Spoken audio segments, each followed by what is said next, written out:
आज श्री प्रवर भगवत विद्यानंद स्वामी अष्टसह श्री ग्रंथ में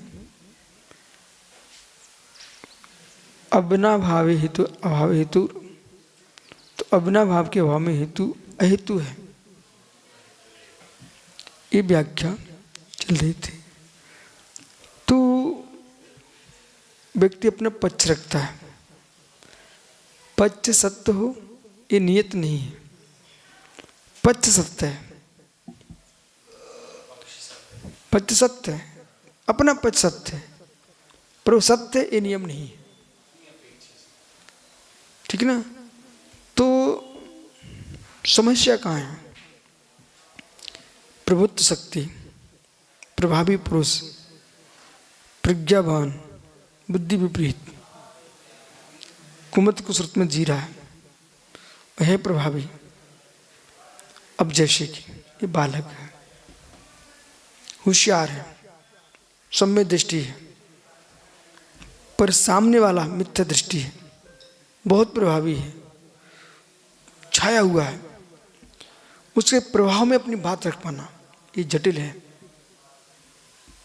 तो जब कुपंथ चले हैं, जब प्रभावी पर सामने कोई आता है तो लोग सब वो चले जाते हैं, बोले भाई जब ये व्यक्ति इतना बड़ा आदमी ऐसा कर रहा है तो फिर हमारा क्या होगा। इसलिए सत्य पक्ष को पुष्ट करने के लिए प्रभुत्व शक्ति पाना बहुत आवश्यक है। ये तुम्हारी प्रभुत्व शक्ति तुम्हारे पास नहीं है।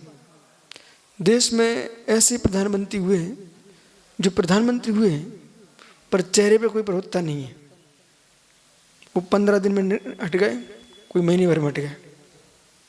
हमारे ज़माने में ऐसे बहुत दिन आए कि 15-15 दिन तक 1990-91 में बड़ा भारत में वो चल रहा था तूफान राजनीति में। फिर अंत में निर्णय लिया गया कोई पक्ष जीतेगा उसको 5 वर्ष तक डिस्टर्ब नहीं करने देंगे क्योंकि खर्च बहुत होता है। समझना है, ये अंत में निर्णय लिया गया। 15 दिन कोई महीने में 13 दिन ऐसे प्रधानमंत्री बने, समझे कि नहीं। हाँ, अब यहाँ पक्ष पकड़ना आपको, प्रभुत्व शक्ति नहीं थी ना तुम्हारे पास तो दूसरे लोग झुकते नहीं है। गद्दी ऊंची है पर पुरुष नीचा खड़ा बिठाल दिया, गद्दी का ह्रास हो जाएगा। गद्दी नीची है, वो पुरुष प्रभावी है, वो ऊंची गद्दी वाला भी झुकेगा, ये ध्यान रखना। तो ये मैं आपको बता रहा हूं, प्रभुत्व शक्ति चाहिए, गंभीरता चाहिए, बात रखने का तरीका चाहिए, तो लोग तुमको पहचानेंगे, समझेंगे। और बात रखने का तरीका तुम्हारे पास नहीं है तो तुम कितने प्रभावी रहोगे ना, वहाँ शांत होना पड़ेगा। बहिरंग प्रभाव है, पैसे का प्रभाव है, अन्य यश का प्रभाव है, लेकिन वक्तव्य कला नहीं है तो वहाँ सवाल तुमको भाषण के समय मौन रहना पड़ेगा। नेता बने तो वक्ता बने, प्रभावी बने, सबको संभाल के चले, सबको दबा के चले, दबे किसी से ना, फिर भी दबके रहे, ये नेता के लक्षण है। हर कार्य में मित्रता का व्यवहार करें, जब इस पे आए माइक पे फिर सिद्धांतों की बात करें, ऐसे सिद्धांत बोले जो सिद्धांत से की है, वहाँ कोई कुछ बोल ही नहीं सकता, चुप ही बैठना पड़ेगा वहाँ। तो ये जितने कुपंथ है बेटा, इन सब के पास प्रभावी लोग हो गए। संस्कृत में, व्याकरण में, भाषा का प्रभाव, मान कि एक व्यक्ति धारावाहिक संस्कृत बोलता चला जा रहा है, तुम सिद्धांतज्ञ हो पर भाषा ज्ञान नहीं है तो वहां तुमको दबना पड़ जाएगा। या फिर ऐसे हो, कैसे हो, भाषा क्या होती है? भाषा थोड़ी सिद्धांत है, भाषा सिद्धांत नहीं है, सिद्धांतों पर व्याख्या कीजिए आप।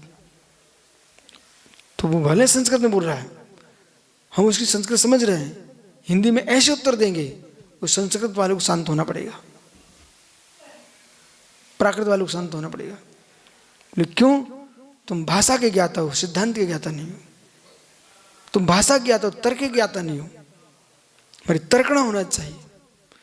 गोपाल दास बरिया ने ये किया कि ये संस्कृत में बोल रहे थे, तो उन्होंने कहा संस्कृत में बोलो, उन्होंने प्राकृतिक गाथा बोलना शुरू कर दिया, द्रव्य संग्रह की। बोले अब क्या होगा? बोले कुछ समझ में नहीं आता। तो उन्होंने कहा इनका जो बोल रहे, इनका समझ में आ रहा था कि आप लोगों को?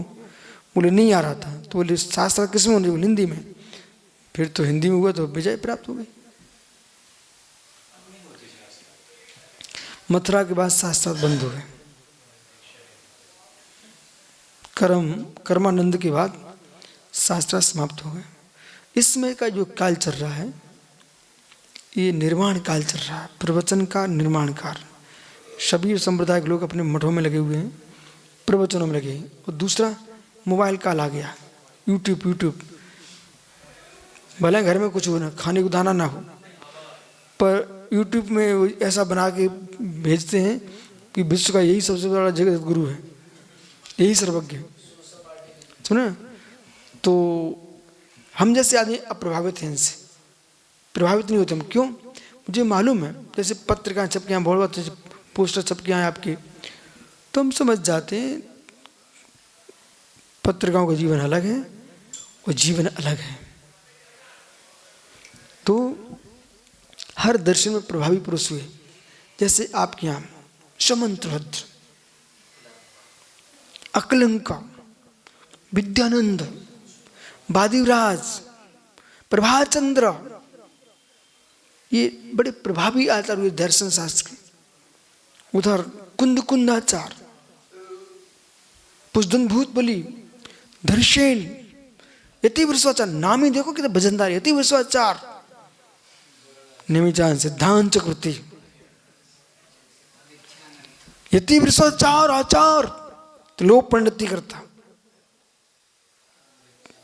अमृतचंद सूरी, ठीक है, बादिक सिंह, बादीराज, माणिकनंद स्वामी, सिद्धसेन गणी। तो ऐसे हमारे आचार प्रभावी पुरुष हुए ना, तो आपको प्रभावी बनना चाहिए। अभी मैं नीचे कुछ प्रवचन कर रहा था, अभी न्याय शास्त्र पढ़ रहा हूं। प्रभावी नहीं बनोगे, उदाहरण के लिए जितना कहो राष्ट्रपति का ज्ञान ना हो, उतना सामान्य आदमी के पास है, पर उसके पास पद है, बात उसकी पूछी जाएगी। समझ कि नहीं? प्रधानमंत्री से ज्यादा ज्ञानी ये बच्चे हैं। सलाह किसकी ले रहे हैं? इन युवाओं की सलाह चल रही है। सीए, ये लोग आईएएस, युवाओं की सलाह चल रही है। लेकिन मुख प्रधानमंत्री का है। ऐसे ही बड़े बड़े रहस्यमय जो शासन चलते हैं, मंत्रणा चलते हैं, बिना मंत्रणा के काम नहीं चल सकता। जिसका मंत्री नहीं है वो राज्य चल ही नहीं सकता।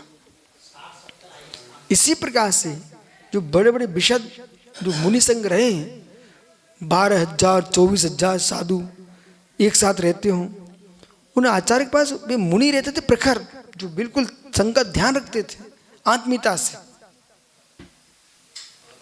और आचार्य परमेश्वरी उन मुनियों पर नियंत्रण रखते थे, जिसके नियोग से संघ चलते थे। और मुखिया यदि निर्यापक नहीं, व्यवस्था क्या थी? प्रवर्तक, स्थिर, गर्धर, उपाध्याय, ये व्यवस्थाएं थी।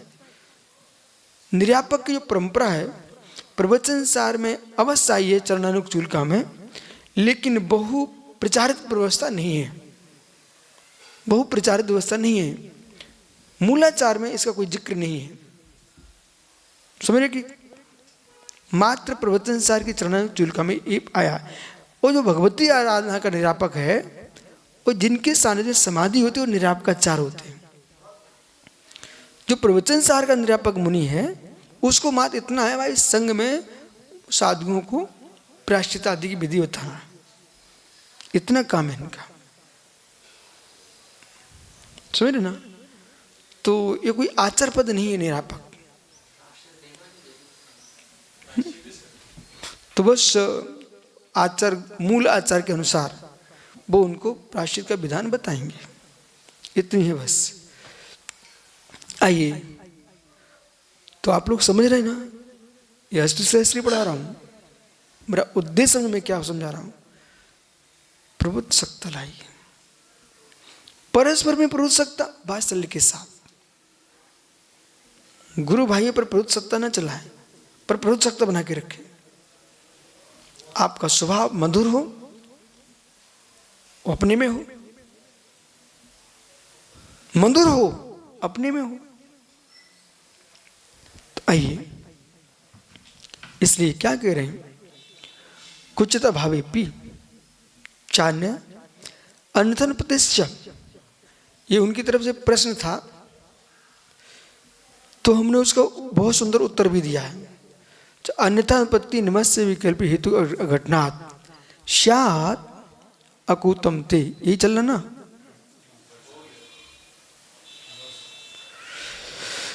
न परमार्था साधन दूषण नैरात्मवादिना सिद्धयति बहिरंत परमार्था सद्वस्तु साथे न च असिद्ध सिद्धो साध्य सिद्धि अति प्रसंगति तदपि प्राप मात्रम तत्वतो नैरात्म साध्य योगत निरात्म दूषणत्व योगवत।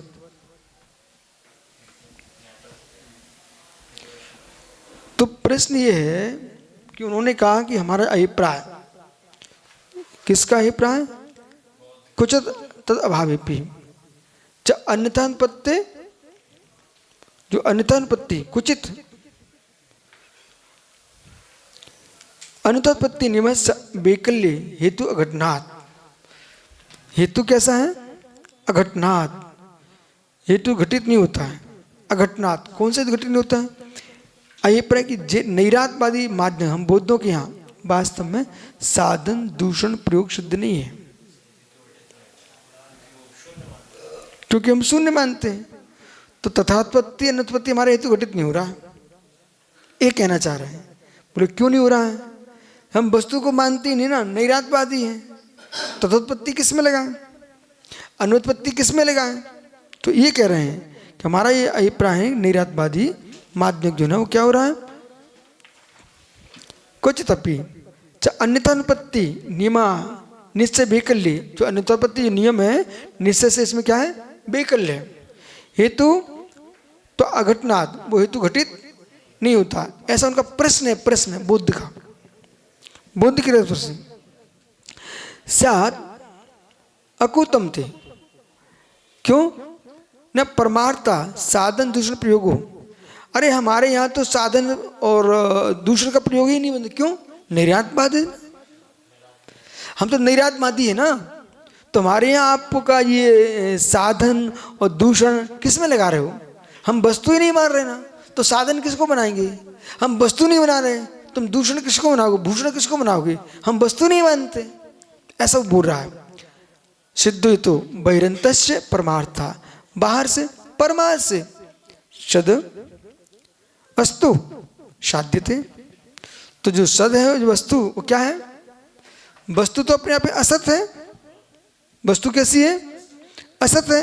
अतस्त असत होने से परमार्थ से बाह्य अर्थ में अंतस्त ज्ञानादि को सत्य वस्तु सूचित कर सके। जो आप कह रहे हैं परमार्थ से, तो आपका जो परमार्थ से आप कह रहे हो, अंतस्तत्वम जो ज्ञानादि है उसको सत्य वस्तु रूप सिद्ध कर सके, क्योंकि हमने वस्तु माना ही नहीं है उसको। आप जो सतरूप सिद्ध कर रहे हो तभी सतरूप सिद्ध होगा जब वस्तु को स्वीकारेंगे। हम वस्तु ही नहीं मानते हैं तो सतरूपता कैसे मान लेंगे। इसलिए एवं असिद्ध हेतु, वो क्या है, असिद्ध हेतु से साध्य सिद्धि असंभव है। तो असिद्ध हेतु सद्वस्तु न चा असिद्धो सिद्ध हेतु, जो आपका जो हेतु आप दे रहे हो ना, वो क्या है, असिद्ध है। साध्य सिद्धि, वो असिद्ध हेतु से साध्य की सिद्धि नहीं होती है। अति प्रसंगात, इससे तो अति प्रसंग आ जाएगा। यहां तक बुद्ध ने कहा। बोले हम वस्तु मानते नहीं है, इसे तथोत्पत्ति अनुत्पत्ति कोई विकल्प नहीं आता, असत वस्तु है, से नैरात्म है, इसलिए कहाँ से आपकी बात को मान लें। तब हमारे जैनाचार्य कहते तदपि प्रलाप मात्रम, जो आप कह रहे ना ये प्रलाप मात्र है आपका। ये क्या है? प्रलाप मात्र है, कथन मात्र है, बोल रहे हो आप। तत्व तो हो नैरात्मस्य, जो आप प्रलाप, क्योंकि वास्तव में तत्व तो है नहीं, यथार्थ में नैरात्म साध्यता योगात, नैरात्म दूसरता योगात, क्योंकि जो अनैरात्म है क्या है? नीचे पीछे देखो, तत्व तो हो नैरात्म से साध्य से योगात अनैरात्म से। तो जो आपका जो कथन है वो क्या है? अनैरात्म अस्तित्ववाद को दूषित नहीं, सिद्ध नहीं किया जा सकता। किसको? अनैरात्मा। नैरात्मवाद नहीं है, न आत्मा। तो जो नैरात्म है उसका साधन नहीं होता है, लेकिन अनैरात्म है उसको दूषण नहीं बनता। मतलब तुम नैरात्म नहीं अभाव मानते हो, अवस्तु मानते हो, और हम अनैरात्म का मतलब वस्तु है, सतरूप है, उसको तो दूषण नहीं लगा सकते हो। नैरात्मवाद का भूषण नहीं है तो आत्मवाद का दूषण भी नहीं है, ऐसा बोलिए।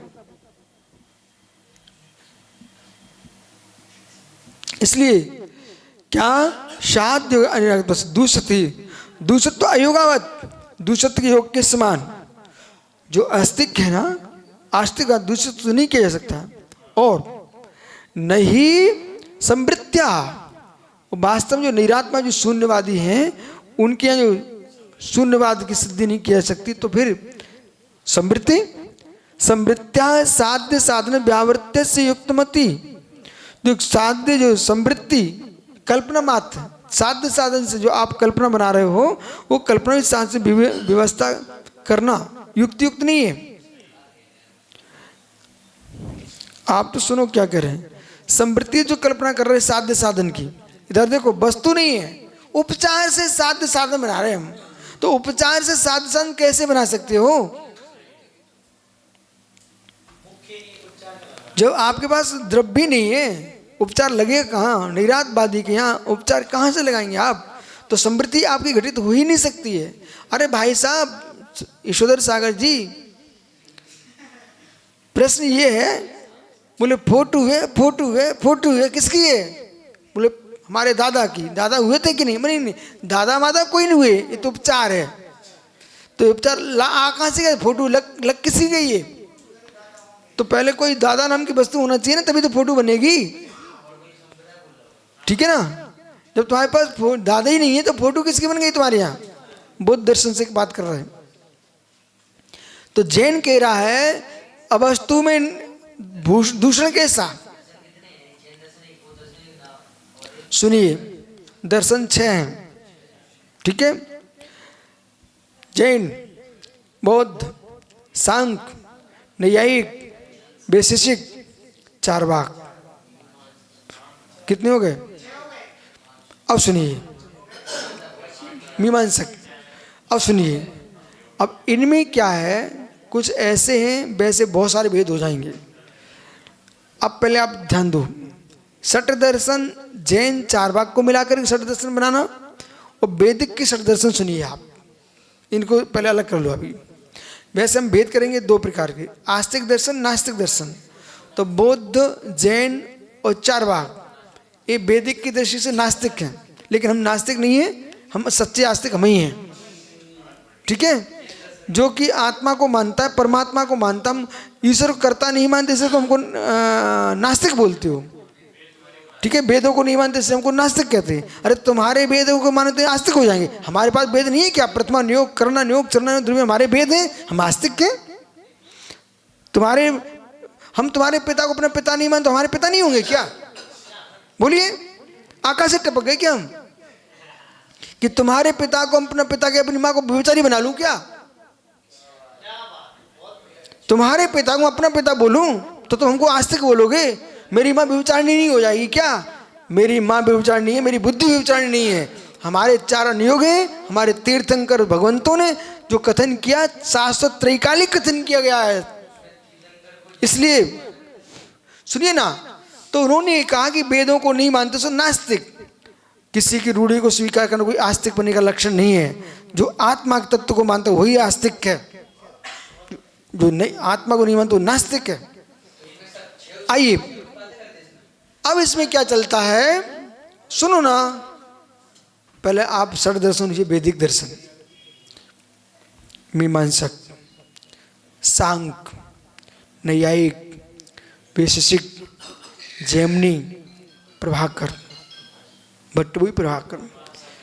तो ये षट दर्शन है, वैदिक दर्शन, ठीक है। अब इनमें हम करते तीन तीन का विभाग। तो यदि हम इसमें सांख्य वैशेषिक नहीं लेने का, सांख्य मीमांसक और नैयायिक वैशेषिक एक ही हो जाते हैं, ठीक है। योग नैयायिक वैशेषिक, तो ये तीन हो गए, ठीक है ना। ये तीन आस्तिक हो गए, उनकी आस्तिक, सांख्य मीमांसक योग, उसमें वैशेषिक और नैयायिक हो गए। ये षट दर्शन। अब इनको तीन करिए, तीन करने के बाद फिर लगाएंगे जैन, बौद्ध, चार भाग, ये तीन, ये मिलकर छः। ये छह दर्शन भारतीय दर्शन हैं, यही छह भारतीय दर्शन हैं और कोई भी भारतीय दर्शन नहीं है। समझ रहे कि नहीं? जो भी आए सब बाहर के लोग हैं। भारतीय दर्शन छह ही हैं, इसके बाहर कोई नहीं है, सब छह हैं। भारतीय दर्शन छह है, बाकी सब बाहर के आए लोग हैं। बाकी आप समझ जाना चाहिए, ये छह भारतीय दर्शन है, भारत के बाहर के नहीं है, भारत के ही हैं। इनका भारतीय चिंतन है।